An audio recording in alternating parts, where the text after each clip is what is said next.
Democrats Smart Hatch Kelso Grounders kasaysayan ng linyada. Ang mga Democrats ay mga manok na nagmula kay G. Blondie Roland na nakipagtulungan kay G. William McRae sa kanilang sakahan sa Alabama noong unang bahagi ng dekada 1960, pareho silang matatag na taga-suporta ng mga demokratiko nang yumaong si JFK. Nang manalo si JFK bilang Pangulo ng Estados Unidos Pangulo, pinangalanan ng dalawang nagpapalahi ang kanilang krus, Democrats, hango sa perpektong 400 na krus, na pinaniniwalaan ng mga dalubhasang nagpapalahi na, 3 bahagi, pagdaragdag ng dugo mula sa Hatch bloodline, at 1 bahagi, Claret bilang base bloodline. Ang bahaging Claret ng ibon ay kung saan nagmula ang mga variant na may puting binti.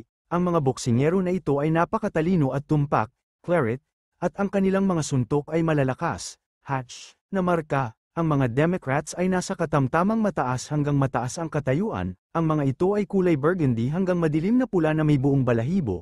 Madalas na may puting guhitan sa pakpak at buntot. Ang mga paten ay may puti-dilaw na mga binti at itim na tuka. Ang mga tandang ay 80% may picomb at may maikli at kulot na tuka. Ang manok panabong ay may malapad na balikat at makinis na katawan ng isang kelso.